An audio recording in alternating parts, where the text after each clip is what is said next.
Shalom, queridos, graça e paz, sejam todos muito bem-vindos aqui. Mais uma vez estamos juntos nessa noite, aqui no meu cantinho agora, aqui no fundo da minha casa, o lugar onde eu medito, o lugar onde, graças a Deus, agora eu tenho internet nesse lugar aqui.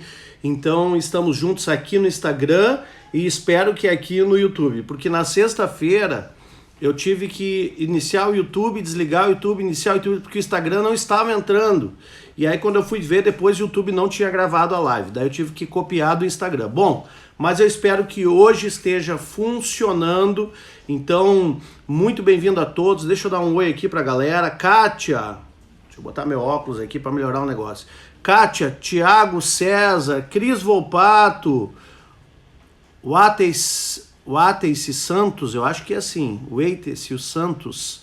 Dona Vanilda, boa noite, meu pastor, boa noite, Cris. Muito frio, pastor, muito frio. Eu aqui do meu lado, eu tô com um aquecedorzinho aqui para o negócio não congelar aqui. Amém? Então tá, boa noite, Kátia, boa noite, minha amada pastora Mônica. Rodrigo Braz, saudade dessa galera abençoada toda, muita saudade. E a gente tá aqui então para continuar nosso estudo, né? O nosso estudo, esse estudo é um estudo complexo, polêmico, mas nós vamos chegar lá, Goretinha, Shalom, querida, Kátia, já tinha dado oi, mas o oi de novo, então vamos lá. Ângela Guerra, seja bem-vinda, amado. Então, queridos, aqui é o espacinho que eu montei aqui no fundo da minha casa para poder estar meditando um pouco mais, estudando, né? É daqui que muitas palavras nascem, muitas palavras saem aqui desse espaço aqui, né? Desse cantinho aqui que Deus me deu aqui para a gente poder estar meditando e aprendendo. Às vezes até na madrugada, né? Até quando eu acordo mais na madrugada, às vezes eu venho para cá quando não tá muito frio, né? Agora quando tá frio não dá, né? Mas amém, tamo junto. Amém, queridos. Vamos lá então. Se você chegou agora, clica nesse avião aí, ajuda a aumentar essa audiência. Clica no aviãozinho aí, convida mais 5, 10 pessoas, vamos aumentar a audiência. Esse assunto aqui que a gente está abordando é interessante, mas eu percebi que ele não gera muito interesse. Apesar da falta de conhecimento da maioria das pessoas sobre esse tema escatológico, não é um tema que gera muito interesse, que não dá muita audiência, né? Mas tudo bem, nós não estamos aqui por audiência, nós estamos aqui por obediência, então vamos trabalhar o tema e pronto, amém? Jandréia, seja bem-vinda. Tia Veraci, Bruna Trindade, Nath Paz, sejam todos muito bem-vindos em nome do Messias. Amados, então nós fizemos até agora, tá? 3 lives que foram chamadas As Últimas Coisas. E essas lives eu tenho trabalhado questões escatológicas, né? João falou lá na primeira carta que nós já estaríamos vivendo as últimas coisas, né? E o sentido da palavra escatologia é exatamente esse, as últimas coisas. Também tem um sentido de esperança, é aquilo que nós esperamos para o futuro, é aquilo que nós esperamos que aconteça. Então, a escatologia ela tem todo esse sentido, ok?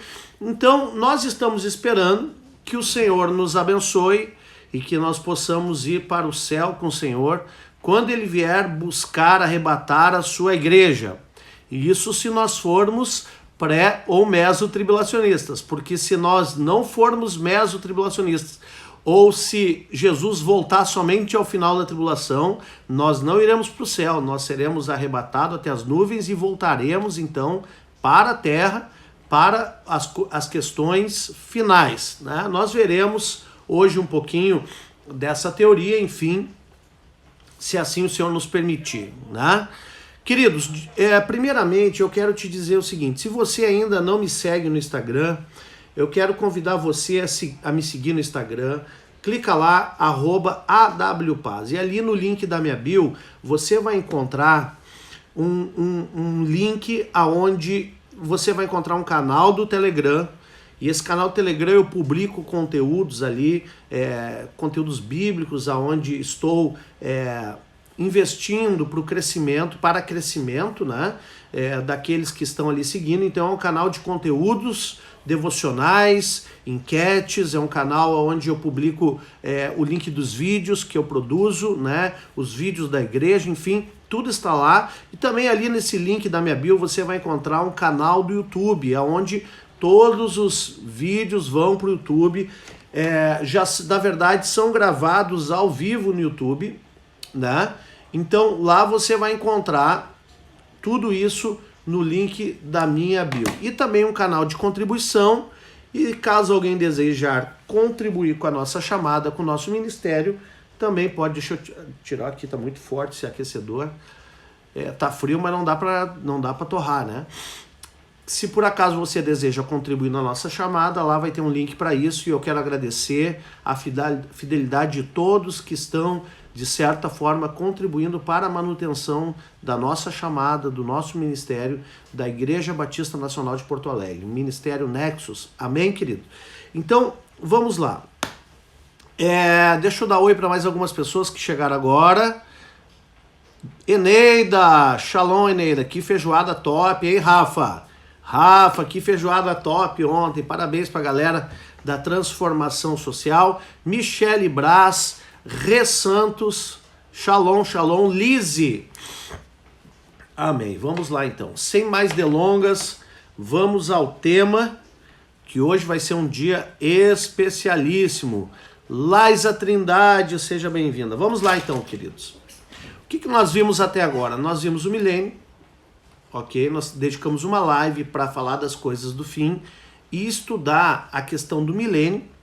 E depois, na outra live, na segunda live, nós estudamos as 3 ênfases do milênio, tá? As 3 correntes, né? Os amilenistas, Marcelo, Shalom, boa noite, Laisa. Os amilenistas que entendem que o milênio não tem um tempo determinado para acontecer, mas já está acontecendo, Jesus já está reinando no céu com todos aqueles que já estão na glória. Nós estudamos também a outra corrente, que é o pós-milenista, que é aquele que o milênio também não tem um tempo determinado para acontecer, mas a igreja vai entrar numa espécie de avivamento e o ápice desse avivamento, que é atemporal, né? O milênio, como uma forma representativa, vai culminar com a vinda gloriosa do Senhor Jesus, arrebatamento juntamente com a vinda gloriosa do Senhor Jesus, e aí tudo encerra tudo, vai para o juízo final e o estado eterno. E nós começamos a ver, ainda no segundo episódio dessas nossas lives, na segunda parte, nós vimos também, então, o pré-milenista, aonde vimos, primeiramente, que Jesus volta, então, para buscar a sua noiva antes do milênio, né? Antes do milênio. E dentro dessa corrente pré-milenista, existem 3 correntes ainda, que é o pré-tribulacionista, o mesotribulacionista e o pós-tribulacionista. Nós vimos também no pré-milênio, que dentro da corrente do pré-milenismo, que no período clássico, desde os primeiros séculos da igreja, eles tinham uma crença pós-tribulacionista, que Jesus voltaria no final dos tempos. E na última parte, então, que nós vimos, a terceira parte, nós falamos só sobre pré-milenismo pré-tribulacionista, ou seja, Jesus vindo antes da grande tribulação, e também o pré-milenismo dispensacionalista, onde há uma crença de dispensações, diferentes dispensações. Eu lembro que eu falei, que nós estamos na dispensação da graça? Quem já ouviu falar sobre a dispensação da graça? Quando você responde, o Rafa está dizendo que foi com muito amor e carinho a nossa equipe. Exatamente, essa equipe é muito top de transformação social, viu? Parabéns, viu, pelo trabalho fantástico que vocês estão fazendo, queridos. Juliano Longaray, seja bem-vindo, meu amado. Um beijo pra Ju, que tá de nível hoje. Arthur Esperoto, canal Metanoia, seja bem-vindo. Arli Bertol, Jéssica, Gilmara, Paulo Júnior, sejam bem-vindos em nome do Messias. Ok? E aí, nós falamos, não tudo, mas nós demos um panorama do pré-tribulacionismo na última na última live, tá? Da sexta-feira. Hoje nós, então, dando continuidade nisso, nós estaremos falando sobre mesotribulacionismo e também pós-tribulacionismo, sendo que o apóstolo Levi já nos deu uma aula de pós-tribulacionismo, então não precisaremos nos deter tanto sobre este tema, né? Ainda, gente, estudando. Boa noite, Edu Volpato, seja bem-vindo. Ainda estudando um pouco mais profundamente, eu descobri mais uma corrente ainda que eu não conhecia, que é a corrente do arrebatamento parcial. E nós veremos isso hoje, então. Se der tempo, mesotribulacionismo, pós-tribulacionismo e arrebatamento parcial. Se der tempo, nós veremos todas estas ênfases, tá? Então vamos lá. Bom, o pré-tribulacionismo, tá? O pré-tribulacionismo nós já vimos na sexta-feira, tá? Se ficou alguma dúvida, vocês podem fazer perguntas. Se eu souber, eu vou responder. Eu vou ser claro com vocês, eu não sei tudo sobre isso. Eu estou estudando também. Eu creio que talvez já tenha estudado mais que alguns, mas esse é um assunto inesgotável. É um assunto que não tem assim, agora eu sei tudo sobre os capítulos. Não sei tudo e nunca vou saber, né? Nós sempre vamos saber um pouco mais à medida que estudamos, né? Então, existem muitos autores e existem muitas opiniões contrárias de tudo isso que nós estamos falando. Então, é um assunto muito vasto, muito complexo, muito polêmico e também não quero colocar aqui verdades absolutas. Eu estou trazendo aqui o entendimento teológico de algumas correntes e quero deixar claro para você que não necessariamente o que eu estou trazendo é a minha visão teológica sobre o tema. Mas vai chegar o momento que eu vou puxar a brasa pro meu lado, tá? Vai chegar, não chegou ainda. Vai chegar o momento que eu vou revelar um mistério aí, né? Vou revelar um mistério daquilo que as pessoas perguntam, pastor, tu é pré, tu é pós ou tu é meso? Né? O que tu é, afinal de contas, né? Então, tipo assim, ó, quem matou Odete Roitman, né? Esse mistério é só no último capítulo que eu vou revelar, né? Agora eu revelei quanto eu sou velho, né? Quem matou Odete Roitman é brabo, né? Vamos lá, então. Vamos lá, então. Esse mistério eu vou revelar só no final, se eu já tiver chegado a alguma conclusão. Não, eu já tenho as minhas conclusões. Tá bom, queridos? Vamos lá, então. Vamos lá. Bom, deixa eu achar aqui meus resumos. Bom, vamos começar então com o arrebatamento mesotribulacionista. Como eu falei ontem no culto, né?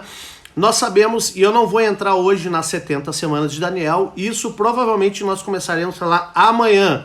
Porque a posição, nós sabemos, o que nós sabemos sobre as 70 semanas é que falta uma semana de Daniel que não se cumpriu e houve uma espécie de período, né, um período transitório entre a 69ª e a 70ª semana. Então, a 69 e a 70 existe um espaço de tempo que ficou em aberto.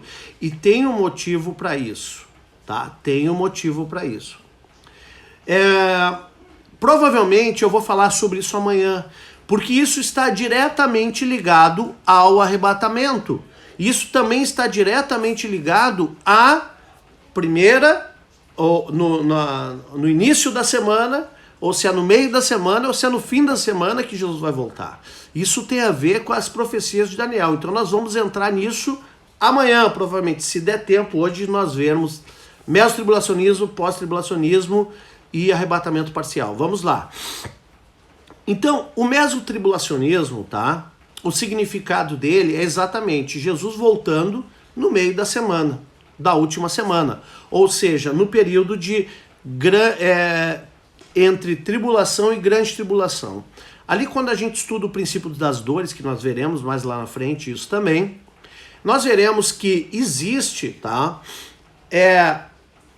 3 anos e meio iniciais, ou seja, 42 semanas, e depois existem 42 meses finais.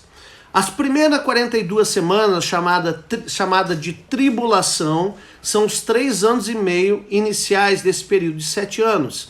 e depois tem os 3 anos e meio finais, chamado de grande tribulação. Alguns autores, eles atribuem o termo grande tribulação todo o período de 7 anos, mas a própria Bíblia atribui os 3 anos e meio primeiros como tribulação e a segunda metade como grande tribulação. Então, o que acontece? Qual é o ponto, né? Qual é o ponto que faz o rompimento de um tempo para o outro, tá? Qual é a linha divisória disso? Existem alguns acontecimentos que acontecem bem na metade. Nós poderíamos dizer que os 42 primeiros meses são meses de uma tribulação mais light, não é toda agressão, não é toda a o nível de opressão e a tribulação que vai haver na segunda metade final, né? O pior está para o final. Então, na primeira metade, o anticristo ele é revelado. Mas o anticristo ele promove uma sensação de paz. E a Bíblia diz que quando houver paz, quando estiver falando em paz, haverá repentina destruição. Então, esses 3 anos e meio vai ser um ano que o anticristo vai ser um homem, e nós vamos falar sobre ele depois, tá?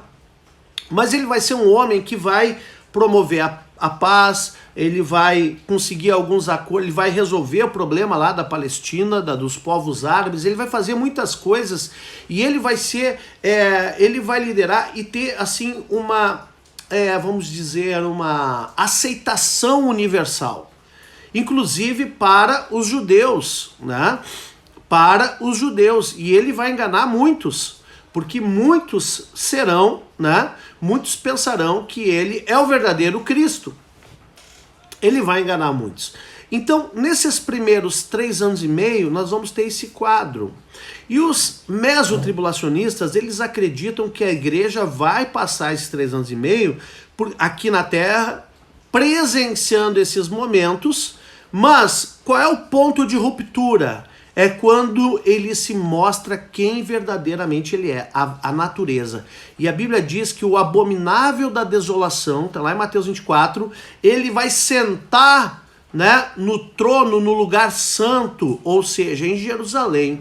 Ele vai se assumir como um Deus, ele vai se assumir como um ser com uma divindade toda poderosa, e aí a guerra vai começar, e o pau vai comer, a chapa vai esquentar, como se diz, né?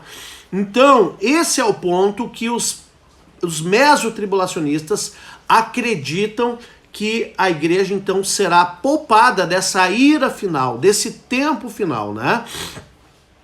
Acredito que a igreja vai ser poupada porque, afinal de contas, a Bíblia diz que nós não fomos criados para a ira, né? Não fomos criados para o dia da ira, mas fomos criados para a salvação. Então, o arrebatamento, segundo os mesotribulacionistas, tá? Ele vai acontecer depois de ter transcorrido esses 3 anos e meio do período da tribulação, tá?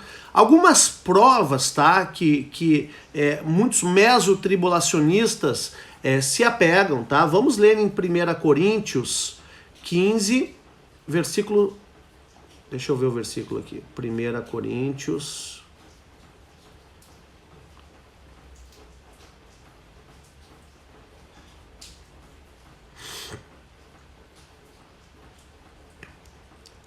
Opa, peraí que eu abri errado, só um pouquinho. 1 Coríntios 15.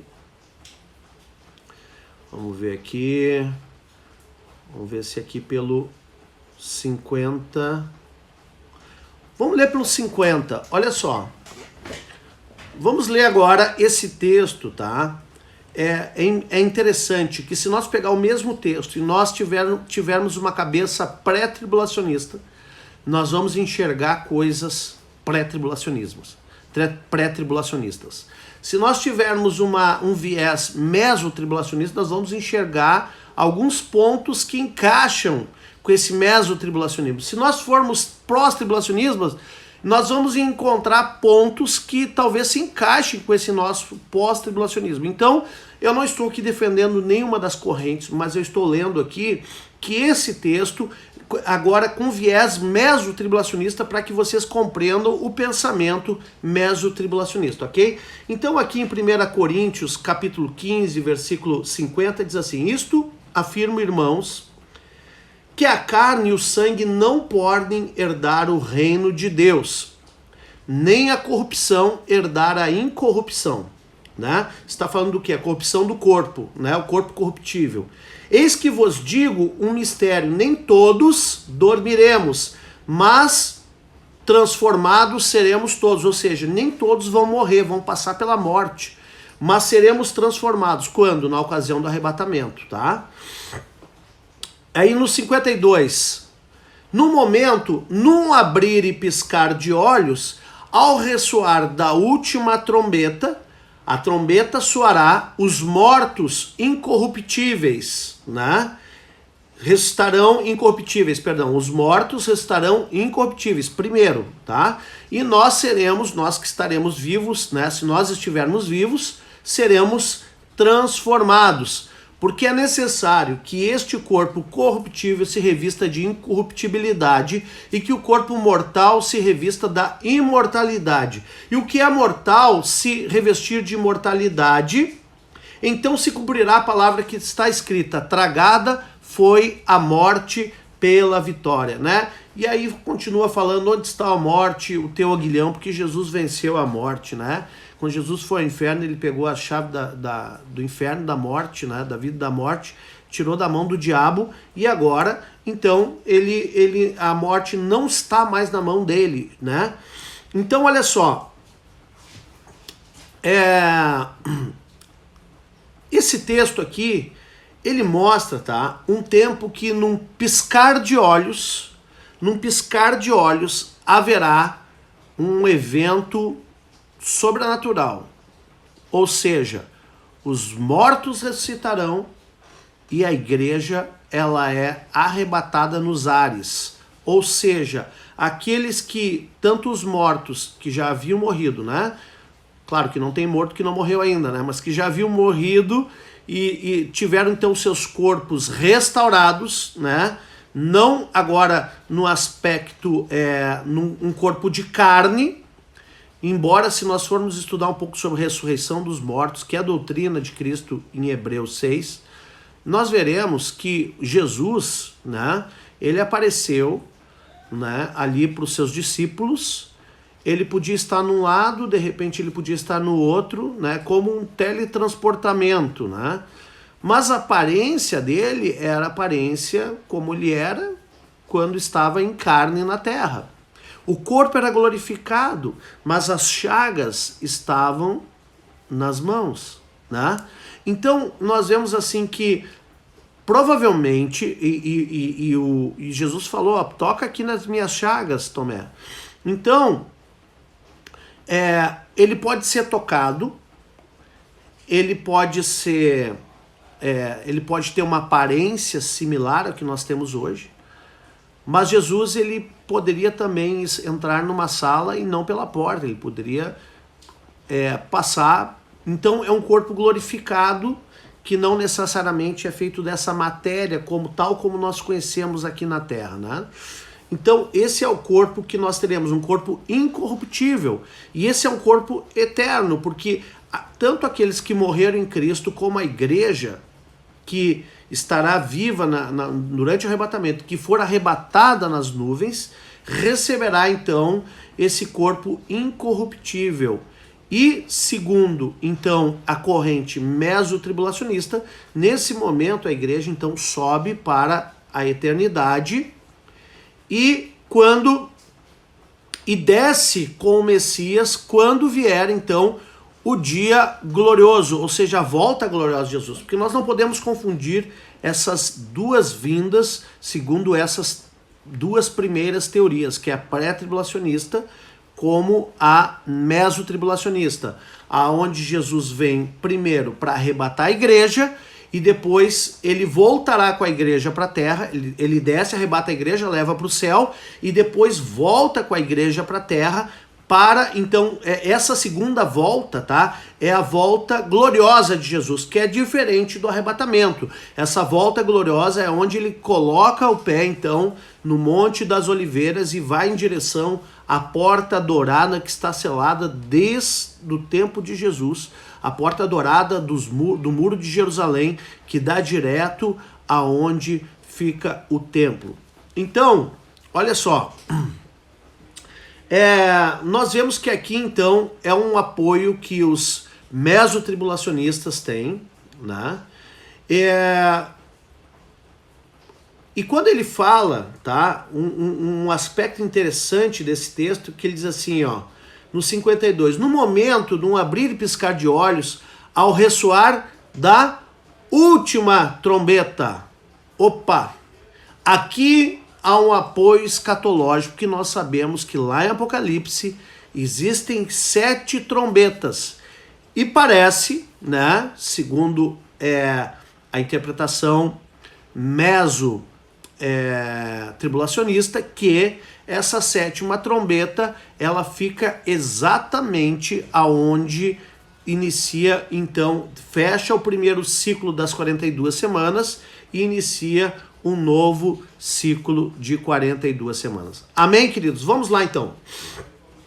Vamos ler em Apocalipse. O que Apocalipse fala da última trombeta relacionado com esse texto, onde é uma evidência onde os mesotribulacionistas se apoiam. Apocalipse 11, versículo 15.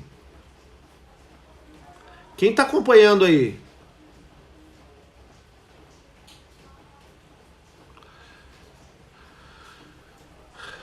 Rodrigo Rocha, Cláudia Quevedo, Laide Silva, Ivone Terranova, Ivone Ide Terranova, sejam bem-vindos. Quem está acompanhando? Lubiac, Goretinha, vamos lá. Aqui então em Apocalipse, tá? Fala da 7ª trombeta, tá? Então, olha o que diz aqui, ó. O 7º anjo tocou a trombeta. E houve no céu grandes vozes dizendo: o reino do mundo se tornou de nosso Senhor e do seu Cristo, e ele reinará pelo século dos séculos. E os 24 anciãos se encontram sentados no seu trono, diante de Deus. Prostraram-se sobre o rosto e adoraram Deus, dizendo: graças te damos, Senhor Deus Todo-Poderoso, que és e que eras, porque assumiste o teu grande poder e passaste a reinar. Na verdade, as nações se enfureceram, chegou, porém, a tua ira e o tempo determinado para serem julgados os mortos, para se dar o galardão aos seus servos, os profetas, aos santos e aos que temem o teu nome, tanto os pequenos como ao grande. Aqui está falando, né, do tribunal, né, a dar o galardão aos teus servos, ou seja, o tribunal de Cristo, né, os profetas, aos santos e aos que temem o teu nome, tanto aos pequenos como aos grandes, e para destruírem os que destroem a terra. Abriu-se então o santuário de Deus que se acha no céu, e foi vista a arca da aliança no seu santuário, e sobrevieram relâmpagos, vozes, trovões, terremoto e grande saraivada. Glória a Deus por esse texto maravilhoso. Então, aqui, nesse texto, eles entendem que começa a segunda metade, tá? Começa a segunda metade, aonde seria o arrebatamento, não bem em cima desse texto, mas existe 2 pontos, tá? E aqui no Apocalipse eu vou te trazer 2 pontos agora, que são pontos tradicionais, tá? Aonde teologicamente há um consenso onde poderia estar o arrebatamento, e eu vou te trazer um terceiro ponto que não é tão comum, mas que eu, estudando, vi pessoas com muita credibilidade falando sobre este ponto de arrebatamento dentro do Apocalipse, tá? Então, aqui, os mesotribulacionistas, eles acreditam que o arrebatamento é aqui depois da 7ª trombeta, é depois do que acontece isso. E aí, aqui vai ter um ponto né, no capítulo 12, aonde os mesotribulacionistas acreditam que é verdadeiro o arrebatamento. Aqui fala de uma mulher e o dragão, tá? Eu não vou ler todo o texto para não estar tornando exaustiva a nossa live aqui. Meu Deus, 7h30, eu nem saí do mesotribulacionismo. Aqui eu vou dar um ponto aqui, então para não tornar muito exaustiva, né, eu vou falar que tem uma mulher e um dragão, tá? E essa mulher, ela dá um filho, tá? Deixa eu ver qual é o 12 a partir do...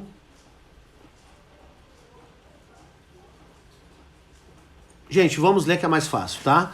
12, versículo 1, vamos lá. Viu-se grande sinal no céu, a saber, uma mulher vestida do sol, com a lua debaixo dos pés e uma coroa de 12 estrelas na cabeça, tá? Que, achando-se grávida, grita com as dores de parto, sofrendo tormentos para dar à luz, né? Agora, lembra do princípio das dores? Quando a Bíblia fala do início da tribulação ou da grande tribulação, ali fala o princípio das dores, que compara esse momento com uma mulher que vai dar à luz, dores de parto. Então aqui fala dessa mulher grávida, tá? Sofrendo tormentos para dar à luz. Viu-se também outro sinal no céu, né? Eis que um dragão grande, vermelho, com 7 cabeças e 10 chifres, e na cabeça 7 diademas, a sua cauda arrastava terça parte das estrelas do céu, as quais lançou para a terra, e o dragão se deteve em frente da mulher que estava para dar à luz, a fim de devorar o filho quando nascesse, tá? Nós não vamos entrar nos detalhes exegéticos desses textos agora, porque isso aí nós vamos entrar no futuro em estudo de Apocalipse. Aí nós vamos entender exatamente, exegeticamente, o que significa cada elemento, né? A mulher, o dragão, a lua, as 12... Então, exegeticamente, nós faremos isso futuramente. Eu só quero que você se atenham num detalhe aqui, tá? No 5. Nasceu-lhe, pois, um filho varão que há de reger todas as nações. A mulher, porém, fugiu para o deserto. Perdão. 5. Nasceu-lhe, pois, um filho varão que há de reger todas as nações, com cetro de ferro.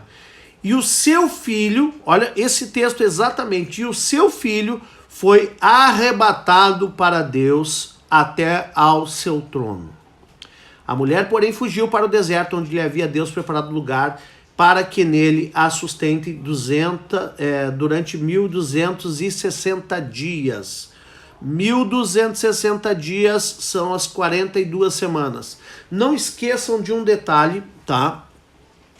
No calendário bíblico, o ano tem 360 dias. No calendário gregoriano, que é o que nós usamos, nós temos 365 dias, né? Sendo que nós temos um ano bissexto a cada, se não me engano, 4 anos, né? Quem lembra, confirma aí, tá?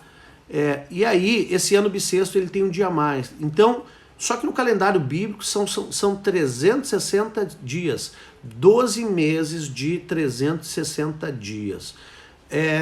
Por isso, dentro do calendário, né, original, Jesus nasceu 4 anos antes de Cristo. Porque quando se fala depois de Cristo ou antes de Cristo, na verdade, nós estamos falando de uma linha de tempo que foi estabelecida, o Marco Zero, que seria o nascimento de Cristo pelo nosso calendário. Só que pelo calendário original, nós temos que saber que Jesus nasceu 4 anos antes de Cristo. A Leide Silva está maravilhada com o estudo. Glória a Deus, Leide.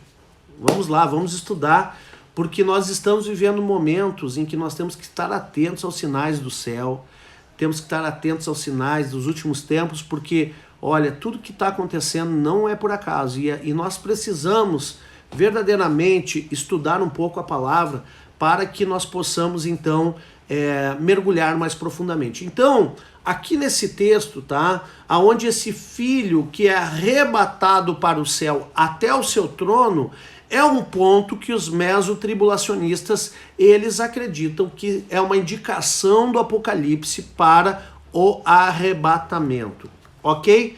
Mas eu quero falar ainda de mais 2 pontos, tá?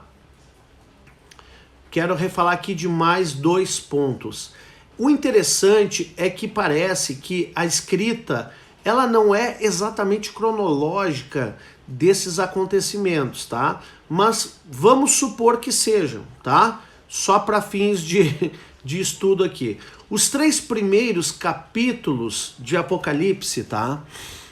A visão do anjo, a visão da escrita acontece na terra. João estava na ilha de Patmos, estava recebendo toda a revelação profética dos tempos do fim, e Apocalipse significa revelação. Revelação de quem? De Cristo ressuscitado, o Cristo que venceu, que veio para reinar, que vem para reinar, né? Então, em Apocalipse 1, 2 e 3, ele acontece na terra. E depois, quando inicia o ponto de Apocalipse 4 começa assim: depois destas coisas, olhei, e eis não somente uma porta aberta no céu, como também a primeira voz que ouvi como de trombeta ao falar comigo, dizendo: sobe para aqui e te mostrarei o que deve acontecer depois destas coisas. Então aqui, gente, há um consenso entre os pré-tribulacionistas que esse é o ponto aonde a igreja é arrebatada, em Apocalipse 4, aonde uma porta se abre no céu e o anjo diz, né, ou uma voz diz, como trombeta, como chofar, e dizendo assim, ó, sobe para aqui e te mostrarei o que deve acontecer depois destas coisas. Quando nós iniciar o estudo de Apocalipse, nós vamos ver que lá no capítulo 1, o estudo de Apocalipse, ele acontece em 3 tempos, né? Ele diz para João, escreve o que viste, as coisas que eram, as coisas que as coisas que foram, as coisas que são e as coisas que há de ser, ou seja, coisas que já haviam acontecido, as que estavam acontecendo e as que viriam. Então, aqui a partir do 4, nós estamos entrando num tempo das coisas que virão, das coisas que hão de ser. E aqui, dentro da perspectiva pré-tribulacionista, é o ponto aonde a igreja é arrebatada. Dentro do ponto da corrente mesotribulacionista, ali em Apocalipse 12, aonde fala do filho daquela mulher que foi arrebatado. Ali eles enxergam o arrebatamento. Eu quero trazer mais um ponto, tá? Que está agora, que diverge dessas duas correntes, e esse aqui talvez seja um ponto mais desafiador, que é logo em seguida, depois da 4ª trombeta. Então o que acontece? Nós temos 7 trombetas, né? Cada trombeta vem um juízo diferente. E vamos supor, tá? Vamos supor aqui que as 7 trombetas são os 7 anos da grande tribulação. Porque em cada trombeta vem uma espécie de juízo sobre a terra. E nós vemos que a partir da 5ª trombeta, o bicho pega mesmo. O negócio fica feio demais. Então, vamos supor que sejam 7 trombetas, ok? 7 trombetas, 7 anos. Vamos supor que seja isso. Não estou afirmando que é uma suposição, ok? E vamos supor que seja assim. Então, quando vem a 4ª trombeta, né? Quando vem a 4ª trombeta, ele diz assim, ó, ouvi, está ali em Apocalipse 8, versículo 12, e diz assim, o anjo trocou a trombeta, e foi ferida a 1/3 parte do sol, da lua e das estrelas, para que a 1/3 parte deles escurecesse, e na sua 1/3 parte não brilhasse tanto o dia também como a noite. Lembra como que na profecia de Joel, que nós estudamos ontem no culto, que o sol vai se escurecer, né? Que o sol vai se escurecer, fazendo o prenúncio da chuva serôdia, e o dia do Senhor, e o sol, a lua se converteria em sangue, e o sol se escureceria. Então aqui está um sinal no céu, aonde foi ferida a terça parte do sol, a lua e as estrelas, para que a terça parte deles escurecesse, e na sua terça parte não brilhasse tanto o dia como também a noite. E aí vem o versículo 13, que aqui alguns poucos teólogos, tá? Mas teólogos, aqueles que são fora da média, entendem que é o arrebatamento. Que diz aqui, ó, então vi uma águia que, voando pelo meio do céu, dizia em grande voz: ai, ai, ai dos que moram na terra, por causa das restantes vozes da trombeta dos 3 anjos que ainda tem que tocar. Que ainda tem de tocar, ou seja, a quinta, a sexta e a sétima. Então, alguém já viu alguma águia falante? Aí você pode dizer assim, puxa vida, uma águia falante, é claro que é sentido figurado. Apocalipse, se nós formos estudar exegeticamente, existe muito sentido figurado, e nós temos um trabalho profundo para identificar todos os elementos de Apocalipse, mas eu quero dizer para vocês que há uma corrente teológica que entende que essa águia é a própria igreja quando está voando e buscando para encontrar o Messias nos ares, o arrebatamento da igreja.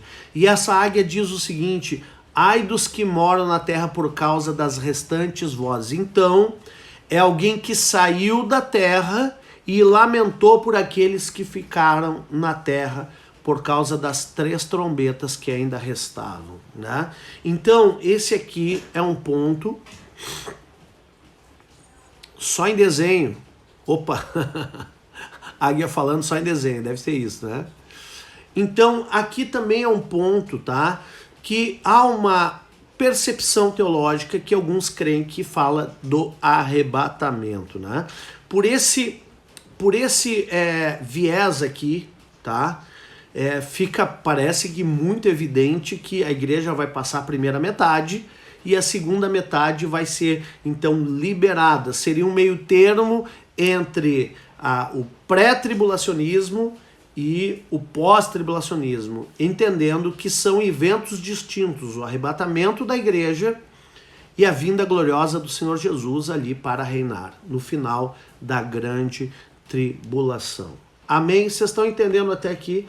Meu Deus, como a hora voa, né, gente? Eu pretendia dar um monte de coisa hoje, mas não foi, né? Estamos indo devagarinho, né? Então, amados, a grande tribulação, então, ela é composta, nessa visão mesotribulacionista, apenas dos 3 últimos anos, né, e meio, da 70ª semana da profecia de Daniel, que nós não vamos ler, porque quando eu acabar isso aí, eu tô começando pelo fim, né? Eu comecei pelo milênio, aí nós vemos voltando para arrebatamento, né? Depois voltar para a profecia de Daniel lá atrás, para depois nós entrar aí realmente na vinda de Jesus. Nós estamos na introdução desse assunto, né? Nós estamos na introdução desse assunto para que vocês aprendam de fato. Então, o que vocês precisam saber do mesotribulacionismo é que em meio dessa 70ª semana da profecia, né, de Daniel, e essa promessa de libertação da igreja só se aplica a esse período, tá? Ainda nós podemos ler Apocalipse 11, versículo 2, tá? Que ainda está falando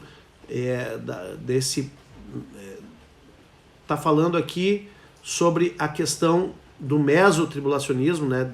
Uma identificação aqui probatória do mesotribulacionismo. Então, ali, vamos ler 1, tá? 11:1. Foi-me dado um caniço semelhante a uma vara, e também me foi dito: desponte e mede o santuário de Deus, o seu altar, e os que naquele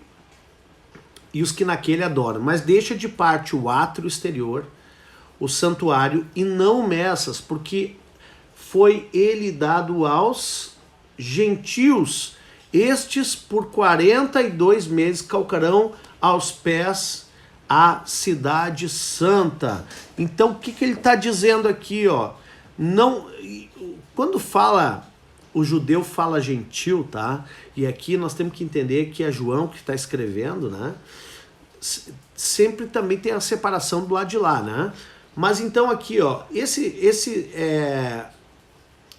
não mede a parte do átrio exterior, porque esse foi dado para os gentios por 42 meses. Então, há um entendimento aqui nesse texto também da parte dos mesotribulacionistas, que vai ter situações que são específicas para os judeus e para os gentios dentro desses 42 meses. E eles calcarão aos pés na cidade santa, né? Então, preste atenção, nós estamos falando aqui de mesotribulacionismo, né? Mesotribulacionismo para não dar um choque na cabeça de vocês. E ainda, vamos ler novamente então o 12:6, tá?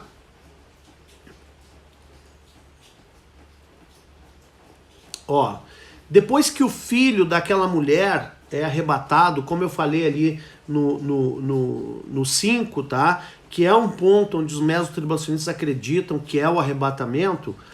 Ali no 6 diz o seguinte: a mulher, porém, fugiu para o deserto, onde lhe havia Deus preparado lugar para que nele a sustentem durante 1260 dias. Então aqui está falando então de uma segunda metade, novamente, de 42 meses, 3 anos e meio, aonde a mulher então seria sustentado, Deus ia sustentar essa mulher no deserto, tá? Então, mais uma tese aqui deles, né, dos mesotribulacionistas, que sustenta. Então, também aqui outra tese, tá, que está relacionado à separação desses períodos e nessa ruptura de um período e o outro, o arrebatamento, conforme o pensamento mesotribulacionista, né? Fala também está Apocalipse 11, 3, tá? E no versículo 11, nós vamos ler, tá? Aqui algo também que é muito polêmico, né? 11:3, vamos lá, ó. Darei as minhas 2 testemunhas que profetizem por 1260 dias, novamente, 3 anos e meio, vestidos de pano de saco. São essas as 2 oliveiras e os 2 candeeiros que se acham em pé diante do Senhor. Então, aqui, tá? E vamos ver o 11 aqui. Mas depois de 3 dias e meio, né? Depois de 3 dias e meio, um espírito vindo da parte de Deus neles penetrou, e eles se ergueram sobre os pés, e aqueles que os viram sobreveio grande medo. E as 2 testemunhas ouviram grande voz vinda do céu, e dizendo-lhes: suba para aqui. E subiram ao céu uma nuvem, e os seus inimigos as contemplaram. Então, olha só, a ressurreição, tá, dessas 2 testemunhas, ela também está correlacionado a esse arrebatamento mesotribulacionista. Tu vê que na verdade está ali entre 11 e 12 de Apocalipse o arrebatamento mesotribulacionista. Eu dei ali aquele outro da águia, se não me engano no 10, né? Eu não guardei aqui de cabeça, eu tinha sublinhado, deixa eu ver aqui. No 8, versículo 12, também é uma outra corrente, tá? Mas dentro da corrente original mesotribulacionista, fica entre o capítulo 11 e 12, que tem a questão das 2 testemunhas, a mulher e o dragão, o filho dessa mulher que deu à luz e ele foi arrebatado. Então, tudo isso, tá?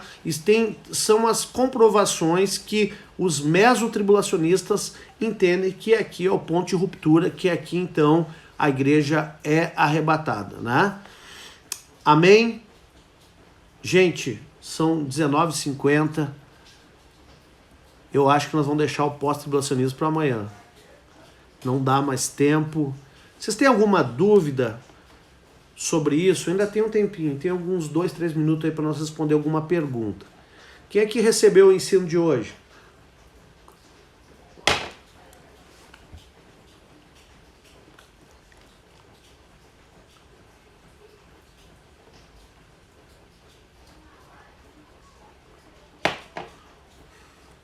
Amém. Tem alguns poucos corações aí.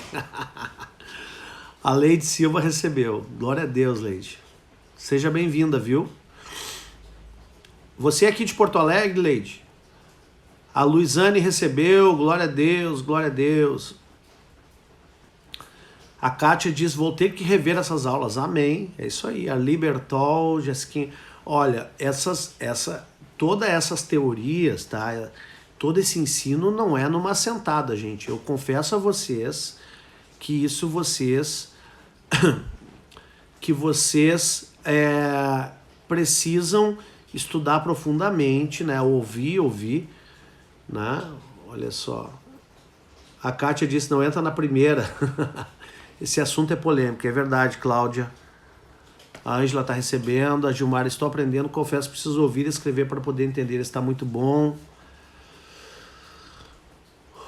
O Rodrigo Braz diz, quando falo do início das dores, que ali seríamos perseguidos. É verdade. Na verdade, a igreja é perseguida desde a fundação. Angra dos Reis, puxa vida, que longe, hein? Seja bem-vinda, viu? Apóstola Elaine Soares Ribeiro, seja bem-vinda. Que tipo de perseguição seria? Todo tipo de perseguição.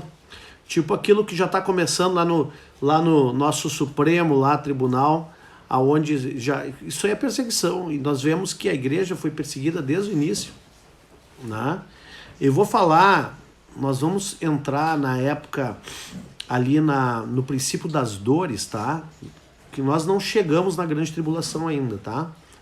Nós estamos estudando pré-milenismo e aí as três correntes, pré-milenista, pré-tribulacionista, mesotribulacionista e pós-tribulacionista. Depois que nós terminarmos isso, nós vamos falar aí sobre o arrebatamento, tá? Nós vamos falar sobre o arrebatamento. E para isso nós falaremos das 70 semanas de Daniel, tá? E quando nós falarmos do arrebatamento, nós vamos entrar na grande tribulação, que daí nós vamos abrir essa caixa de Pandora para ver o que tem lá dentro, né? Olha aí, ó. Quando me converti, até a minha família me perseguiu. Exatamente. Enquanto tiver o diabo na terra, vai ter perseguição na igreja. É claro que a igreja, ela vai ser perseguida. E quando manifestar o anticristo, se porventura a igreja tiver ainda, né? O que ele diz lá? Fujam, se aqueles que estiverem na Judéia, fujam para os montes. Pastor, todos os apóstolos foram provados com a própria vida. Será que não seriam provados da mesma forma? Olha, não sei. A Bíblia diz que mesmo que existem alguns homens que mesmo podendo ter usado o poder, não vou lembrar agora de onde está esse texto, mas mesmo podendo ter usado o poder para se livrar da provação final, preferiram a morte para ter um galardão maior no céu, né? Então, quanto maior é o nosso sofrimento na terra, maior será o nosso galardão no céu, né? Então, isso quando nós falarmos de tribunal de Cristo vai aparecer, né? A Adrionista entrou, seja bem-vinda. A igreja irá passar pela grande tribulação. Ok, essa é uma visão pós-tribulacionista, porque a grande tribulação ela abrange a segunda metade da semana, né? Os 3 anos e meio finais. O Arthur diz que vai piorar. Olha aí. Michele diz que é forte. Temos que estar preparado para tudo. Amados, deixa eu dizer uma coisa para vocês. Eu tenho muito receio de dizer, ó, eu sou isso, eu sou aquilo. Sabe por quê? Porque talvez alguns que estão debaixo da minha influência vão se tornar e vão acreditar que é a verdade. Não, eu quero dizer para vocês que eu não sei quando Jesus vai voltar. E a Bíblia garante que ninguém sabe. Nós não sabemos o dia nem a hora, porque isso está reservado aos mistérios do Pai, entendeu? Isso não compete a nós saber datas e épocas, né? O próprio Deus reservou para si essa informação, então não compete a nós. Se nós formos, por exemplo, pós-tribulacionista e os pré tiverem certo, nós vamos ser pegos desprevenidos. Então, é melhor você ser pré-tribulacionista e estar preparado para qualquer momento, porque se não tiver, porque se ele vier no fim da semana, então, olha só, é a mesma coisa que eu digo É a mesma coisa que eu vou dizer assim, olha, hoje é segunda-feira, né? Hoje é segunda-feira, tá? Vamos supor que eu te diga assim, Rodrigo, semana que vem eu vou te buscar.